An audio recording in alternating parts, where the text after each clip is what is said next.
Well, thank you very much, everybody, for letting us come down and talk to you today. So I personally am a recovering entrepreneur. I've built 3 HR tech businesses before I went to the dark side and joined a large corporate.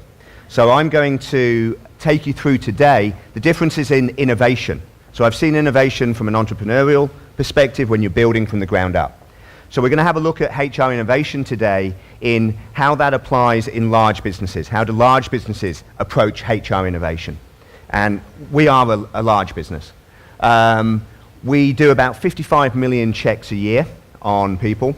Here in the Philippines, we do 2 million checks out of the Philippine Center a year. So by the time I've spoken this sentence, we've done about 5 checks, right, of people to see whether or not, as Richard said, they're suitable to work in environments. Because what we do is we build trust. By checking people, it allows you to run a business built on trust, because you know who you have. You can share financial information with them. You can share IP with them. You can share your space with them because you know who those people are. So what we're in is the business of trust.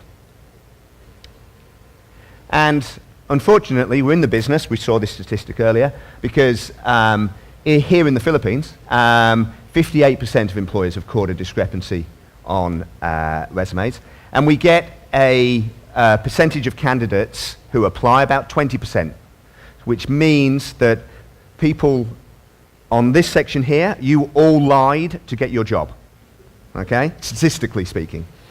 So we have to innovate in our business. It's the only thing that stops us from becoming the next Kodak. And as a large business, we've had to make some bets. So I'm going to talk to you first about how we decided on where to make those bets, and then show you 2 of the bets we made on innovation. Okay? So the first one we've had a look at before, on mobile. So some of the previous speakers spoke about this. From an internet access perspective, it was only last year that the mobile phone became more popular than the desktop.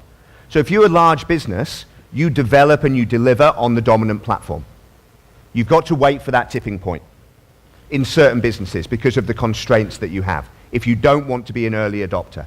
So we had to wait for it to tip over into the dominant platform as mobile. And there's 4 things that we look at when we look at our investment and innovation. So we will look and say, right, is the infrastructure in place? Is it affordable? Are the consumers ready for it? And can we deliver content and services through that? So for the infrastructure side, this is a map that I pulled off yesterday of Globe Manila's 4G coverage.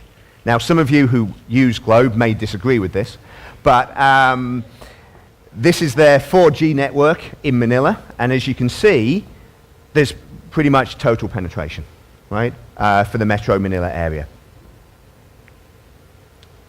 Affordability. Again, using our friends down at Globe, you can get a data plan here in the Philippines for less than a pizza, right? So you can be connected for a month, or you can have a pizza. It's your choice, right? Consumer readiness. There is nowhere more consumer ready than the Philippines. It has the largest proportion of preschool children with access to mobile phones. Over 1/3 of Filipino children have access to mobile phones. They may have access to your mobile phone, if you're really unlucky, or they may have their own. And you've got to be able to deliver content and services through that platform. And there's got to be a ready market for what you're doing. People are willing to accept delivery of content and services through that technology. And these are the rankings and downloads from the Apple Store and Google Store here in the Philippines that shows you the amount of traffic that people are putting through. So all of those 4 elements for the mobile are here in the Philippines today. So that allowed us to look at the market and say, right, those 4 areas, infrastructure, affordability, consumer readiness, and content and services, they're all in place. And they've grown. So our previous speaker was talking about this, around how it's really a mobile-first environment in Asia, and we have to approach it in a different way to legacy systems in the US or Europe or in Singapore where I live. Next slide, thanks. We're going a bit quick because we do have to catch up with time. So the bets that we made, right? We made 2 bets I want to talk about today. So the first is around RPA, right? So robotic process automation, RPA, right? It's not robots, right? What RPA does is it takes processes, it automates them, and then it allows you to run them. And why that's really important for a company like ours is that we check things. If a person has to do that, then it's a consecutive process. They can only handle one thing at a time. If we use robotics, we can do it concurrently. So rather than taking 55 million checks and putting them in a timeline and we do 1, 2, 3, 4, 5, we take 55 million checks and do them in one go, which we can do by automating the processes that we follow. So that's what's driving our business to be able to do RPA. And what we built was that RPA via mobile, right? Because mobile is there, it's ready. And so we built a tool set to interface with the consumer to get all of their information and have a conversation with them while we did it. So you can basically capture all of that information. You decide to hire somebody, you press the button, it drives them onto the phone. It works on Android and the iPhones because it's just based on a browser. But it's built for the mobile phone. They can basically sign digitally, they can upload photos, they can take a photo, they're guided through the process, and they do it all on their phone. It takes them about 10 minutes. Next slide, thanks. We don't have time to do this today. If you are interested, Mike, can you just stand up, please? Thanks. So this is Mike from our team here in the Philippines. He runs the sales in the Philippines. If you are interested in seeing this, that's Mike. Go see him afterwards, okay? So thank you very much, Mike. Next. The second bet that we did was around digital identity management.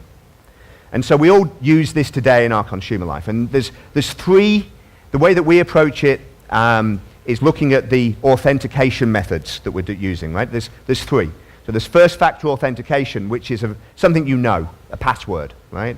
Second factor authentication, which is something you possess, like a token, your mobile phone, something that you can do. But that doesn't actually, or even a passport, right? That doesn't actually tell us that that's you. It just says you have this piece. And traditionally people used, something you had and something you knew to validate you. Now what we're doing is three-factor authentication, biometrics. So we're using things that are you, right? So your iris, your eyes, your fingerprints, your face. Although with face, it's not so much about photos, it's about videos. So if you ever go through one of those airport scanners, there's a significant proportion of people that can't photograph on these scanners. You need to move to make sure that the algorithms can work. What we're doing, hopefully we won't get you locked out of your house using biometrics, but what we are doing is proving that it's you, right? So before, doing biometrics was very difficult because you had to have a lot of equipment. It was very expensive. The price of the equipment was quite high. And you also needed to have a source file to check it against, right? It's one thing to have it when you go into an office and you put a thumbprint on and it checks that thumbprint against what's on your database and opens up the door. It's another thing to do it for identity management. So you need to have the technology gadgets come down in price, which they've done, mobile phones. You need to have the technology evolve to the point that you can capture that information. So you can capture an iris, you can capture a thumbprint. And you need to have a source to be able to check it across. And we've made bets on all of those things being in place at a global level. Some countries roll out quicker than others. So in the US, as I was saying before, we are an FBI fingerprint profiler. So we have access to the FBI systems.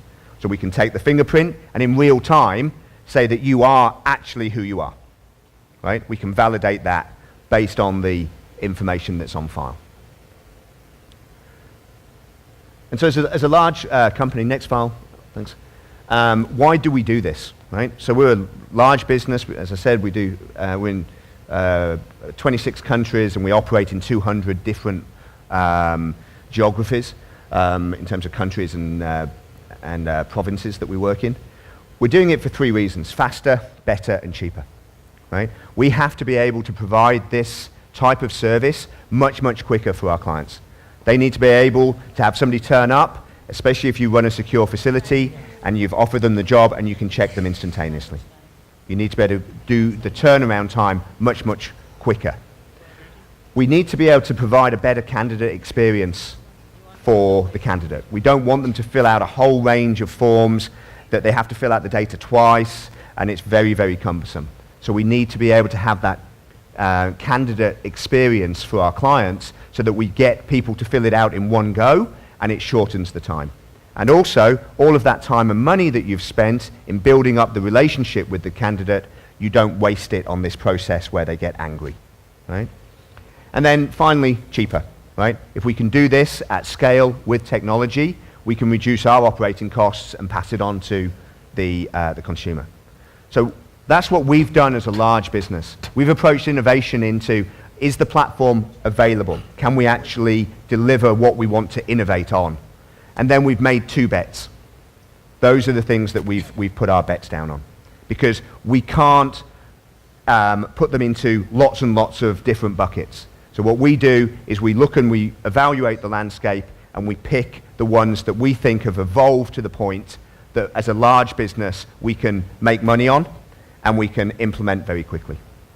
So what you need to ask in your organization is, what bets are you going to make?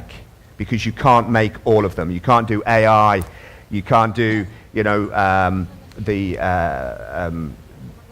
anything else which has got a buzzword. I was going to say blockchain, but there you go. So I'd like to thank you for your time, and if there's any questions, we'll be around in the break. Thank you.